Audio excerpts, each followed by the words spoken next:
Let's see this question. The question is given as a roller is made by joining two cones at their vertices O. It is kept on two rails AB and CD which are placed asymmetrically. Figure अभी हम draw करते हैं. With its axis perpendicular to CD and its center O at the center of the line joining AB and CD, it is given a light push so that it starts rolling with its center O moving parallel to CD in the direction shown. As it moves, the roller will tend to, यानी कि diagram जो हमें given है वो कुछ ऐसा है कि हमारे पास रोलर है ऐसा कोन के शेप में.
क्यों नहीं रहा है?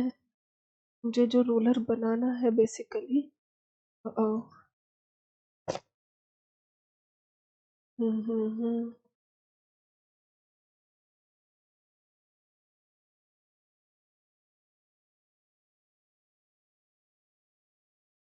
बिल्कुल कुछ ऐसा हमें रोलर गिवन है और ये एक लाइन है और एक और लाइन है परपेंडिकुलर. ठीक है, ये हमारे पास सेंटर कुछ गिवन है, रोलर कुछ कोनिकल इन शेप और हमारे पास सेंटर है ओ. ये इस तरह से हमारे पास सेंटर है ओ और ये लाइन शायद हमें CD गिवन है और ये AB गिवन है. तो AB एंड CD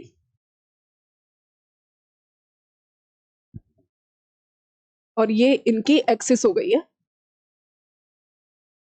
ठीक है, इस तरह से हमारे पास कुछ डायग्राम हमारा गिवन है. तो देखो हमें बोला गया सवाल में कि ये जो रोलर है ये कुछ ऐसा रखा हुआ है, ये लाइन ये दोनों पैरेलल्स नहीं है, मतलब ये डिस्टेंस धीरे धीरे कम होता जा रहा है और ये इसके परपेंडिकुलर है.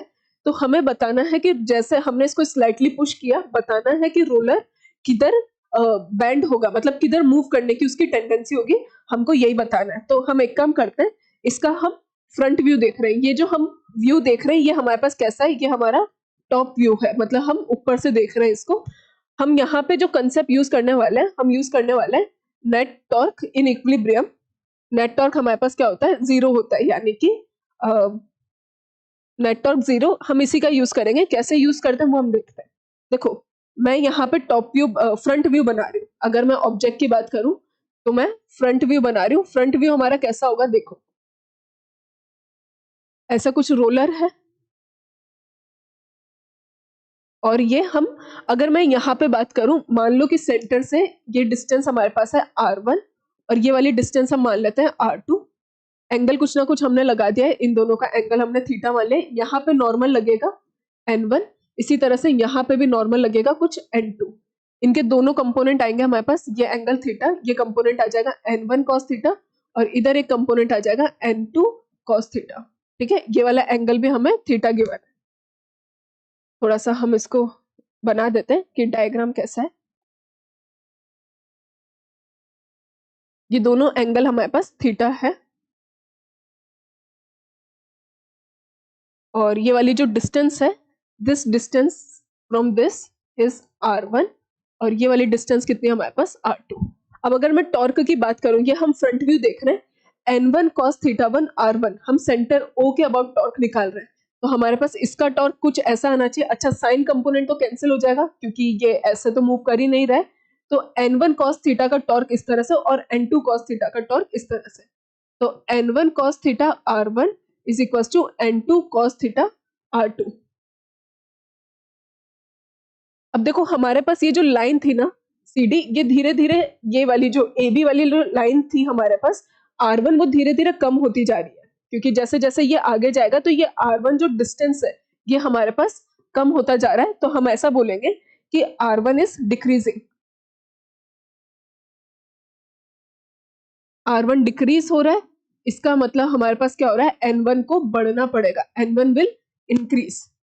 तो N1 विल इंक्रीज और N1 इंक्रीज होते होते क्या हो जाएगा हमारे पास, कुछ इस तरह से N1 को बढ़ना पड़ेगा, तो N1 इंक्रीज होते होते हमारे पास कुछ डायग्राम ऐसा हो जाएगा। N1 धीरे धीरे हमारे पास इधर की तरफ था N1, तो ये इधर घूम जाएगा हमारे पास, धीरे धीरे बढ़ेगा और जब तक बढ़ेगा जब तक कि ये परपेंडिकुलर नहीं हो जाता। अब हमारे पास N2 किधर है, इधर की तरफ है, तो N2 इधर की तरफ है, तो इसका टॉर्क हमारे पास ये कंपोनेंट कितना आ रहा था हमारे पास, N2 cos थीटा। तो हमारे पास N1 का टॉर्क, N1 तो इंक्रीज हुआ, N2 का टॉर्क तो ये इसको घुमाएगा उधर की तरफ, तो जो हमारा रोलर है will tend to bend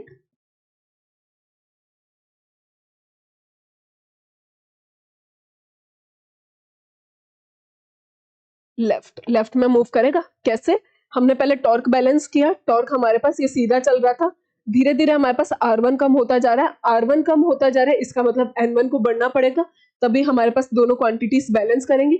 N1 बढ़ते बढ़ते परपेंडिकुलर हो जाएगा और N2 का टॉर्क इसको उधर घुमाने की कोशिश करेगा, तो हमारे पास क्या हो जाएगा, रोलर जो है वो लेफ्ट की तरफ बेंड होगा। तो आंसर क्या हो जाएगा हमारे पास, option number B will be the correct answer.